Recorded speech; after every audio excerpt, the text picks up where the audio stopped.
Hello viewers, welcome to my channel The English Angel, and in this video we'll discuss Mulk Raj Anand's life and work. मुल्क राज आनंद का जन्म हुआ था 12 दिसंबर 1905 में और इनकी डेथ हुई थी 28 सितंबर 2004 में। ये 99 इयर्स के थे जब इनकी डेथ हुई। इनकी डेथ पुणे में निमोनिया होने से हुई थी और ये 96 ईयर की उम्र तक लिखते रहे थे और इनका काम पब्लिश होता रहा था। इनका जन्म पेशावर में हुआ था जो कि अब पाकिस्तान में है और इनके फादर का नाम था श्री लालचंद। वो सिल्वर स्मिथ थे, उनका खानदानी पेशा था ये। उन्होंने अपने खानदानी पेशे को छोड़कर ब्रिटिश आर्मी का एग्जाम दिया था और फिर वो 38 डोगरा रेजिमेंट में हेड क्लर्क का काम करते थे और वो एक आर्य समाजी थे, सनातन धर्म को फॉलो करते थे और अपनी बच्चों की एजुकेशन के बारे में बहुत ज्यादा कंसर्न रहते थे और बच्चों की एजुकेशन को बहुत इम्पोर्टेंस देते थे। मुल्क राज आनंद की माँ एक किसान फैमिली से आती थी जो सियालकोट के सिख थे, उस किसान फैमिली से थी वो एक बहुत ही रिलीजियस वुमेन थी और उनको फोक टेल्स की बहुत वास्ट नॉलेज थी और बहुत ही आश्चर्य से मुल्क राज आनंद अपने माँ के द्वारा बताई हुई कहानियां सुनते थे और शायद यही कारण था कि मुल्क राज आनंद भी एक बहुत अच्छे स्टोरी नरेटर बने बाद में बड़े होकर। उनकी एजुकेशन उन्होंने 1920 में मैट्रिक पास की थी। उसके बाद उन्होंने अमृतसर का खालसा कॉलेज ज्वाइन किया। इस 7 नॉवल की सीरीज का फर्स्ट नॉवल था 7 summers which was published in 1951, but इस नॉवल का ड्राफ्ट उन्होंने जब वो लंदन यूनिवर्सिटी में एज ए स्टूडेंट पढ़ाई कर रहे थे तभी तैयार कर लिया था, बट ये पब्लिश हुआ 1951 में और इसकी जो मेन थीम है वो है first 7 years of his writing life as a writer when he started his career.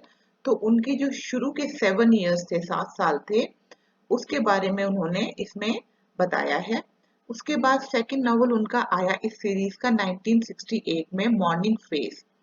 इस नॉवल को साहित्य अकेडमी अवार्ड भी मिला और इस नॉवल के अंदर उन्होंने 2 हिस्टोरिकल इवेंट्स का भी जिक्र किया है।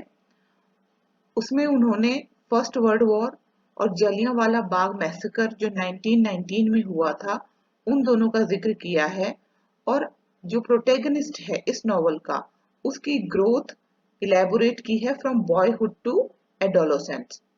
उसके बाद नेक्स्ट आता है confession of a lover which was published in 1976। ये नॉवल है उनकी कॉलेज लाइफ के बारे में, जब उन्होंने कॉलेज ज्वाइन किया, खालसा कॉलेज अमृतसर का, और फिर वहां पर अपनी एजुकेशन करके वो बॉम्बे गए और ये नॉवल एंड हो जाती है when he takes the train to Bombay and there is a contrast which has been shown in his personality. जब वो कॉलेज ज्वाइन करते हैं तो वो बहुत ही happy going open hearted boy होते हैं और जब वो बॉम्बे के लिए ट्रेन पकड़ते हैं तो बहुत ही सैड और डिसइल्यूजन यूथ के रूप में उन्होंने अपने आप को प्रेजेंट किया है। उसके बाद नेक्स्ट है कॉन्वर्सेशंस इन ब्लूम्सबेरी। ये ब्लूम्सबेरी इंटेलेक्चुअल्स का एक ग्रुप था जो ब्लूम्सबेरी नाम की जगह पे रहते थे। तो उन्होंने इस नॉवल के अंदर अपनी लाइफ के बारे में बताया है, his life in London during the heyday of this Bloomsbury group और उनके रिलेशनशिप इस ग्रुप के साथ और इस ग्रुप के मेंबर्स के साथ वो इन्होंने इस वाले नॉवल के अंदर डिस्कस किए हैं। उसके बाद नेक्स्ट नॉवल है द बबल। बबल नॉवल आई थी 1984 में और इसके अंदर उन्होंने अपने इंग्लैंड के अंदर इनिशियल डेज के बारे में डिस्कस किया है और प्रोफेसर डिक्स के साथ उनके क्या रिलेशंस थे और किस तरह से उन्होंने इनकी स्पिरिट एंड माइंड को इंस्पायर किया और कैसे उसको ट्रेन किया और इनकी क्रेविंग्स फॉर होमलैंड, क्योंकि उस टाइम पे लंदन में रहते थे तो अपनी मातृभूमि की इनको याद आती थी, अपने देश की और घर की, उसको भी इन्होंने इस नॉवल के अंदर डिस्कस किया है।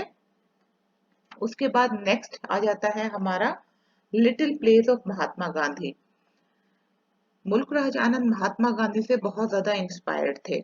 तो महात्मा गांधी के साथ उनके जो भी एक्सपीरियंसेस रहे वो इन्होंने इस नॉवल में little place of Mahatma Gandhi में इलेबोरेट किए हैं और ये नॉवल पब्लिश हुई थी 1990 में।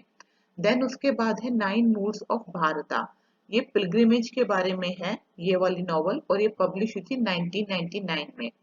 इसके अलावा एक पिलपली साहिब करके भी इनकी बुक आई थी जिसमें इन्होंने अपने चाइल्डहुड के बारे में डिस्क्राइब किया है। हिज चाइल्डहुड अंडर ब्रिटिश राज, उसको इन्होंने डिस्क्राइब किया है। अब हम देख लेते हैं कि इनको कौन कौन से अवार्ड्स मिले हैं। इनको इंटरनेशनल पीस प्राइज मिला था 1953 में, पद्म भूषण मिला था 1968 में एंड साहित्य अकेडमी अवार्ड मिला था 1971 में। 25 में वो लंदन यूनिवर्सिटी चले गए पढ़ाई करने क्योंकि उनको प्रोफेसर डिक्स से स्कॉलरशिप मिल गई थी, इसलिए वो अपने हायर एजुकेशन के लिए 1925 में लंदन यूनिवर्सिटी चले गए। वहां पर उनको 1928 में पीएचडी की डिग्री प्राप्त हुई और अपनी डिग्री प्राप्त करने के बाद उन्होंने टीएस एलियट का एक लिटरेरी पीरियडिकल था, उसका नाम था द क्राइटेरियन, उसके अंदर उन्होंने काम करना शुरू कर दिया। और जब वो स्टूडेंट थे तभी से उन्होंने कहानियां लिखने का, नॉवल लिखने का काम शुरू कर दिया था। हालांकि उनके नॉवल और राइटिंग बाद में पब्लिश हुई, लेकिन उन्होंने जब एज ए स्टूडेंट ही उन्होंने अपना लिखने का काम शुरू कर दिया था। उनके मेजर वर्क्स के अंदर आती है अनटचेबल, 1935 में पब्लिश हुई थी ये नॉवल, बट इन्होंने इसको अर्ली 20s में डबलिन के अंदर लिखा था। कुली 1936 में पब्लिश हुई थी। Two leaves and a bird 1935 में पब्लिश हुई थी। उसके बाद मुल्कराज आनंद ने ट्रिलॉजी लिखने का सोचा। ट्रिलॉजी होता है 3 नॉवेल्स की सीरीज, 3 नॉवेल्स का ग्रुप। तो इसमें जो 3 नॉवेल थी वो थी द विलेज जो पब्लिश हुई 1935 में, उस ट्रिलॉजी की फर्स्ट नॉवेल थी। उसके बाद second novel I across black waters 1940 में और इस ट्रिलॉजी की लास्ट बुक थी the sword and the sickle which came in 1942। उसके बाद इन्होंने 7 नॉवेल्स की एक सीरीज लिखने की सोची जो कि काइंड ऑफ इनकी ऑटोबायोग्राफी समझा जाता है। और ऐसा समझते हैं कि शेक्सपियर का एक प्ले था एज यू लाइक इट, जिसमें शेक्सपियर ने 7 स्टेजेस ऑफ लाइफ को डिस्कस किया था। और मुल्कराज आनंद की जो 7 नॉवेल्स की सीरीज है जिसको उनकी ऑटोबायोग्राफी भी समझा जाता है, वो इंस्पायर्ड थी या उसका एक रिलेशन था with the 7 stages of life which was described by Shakespeare in his play as you like it.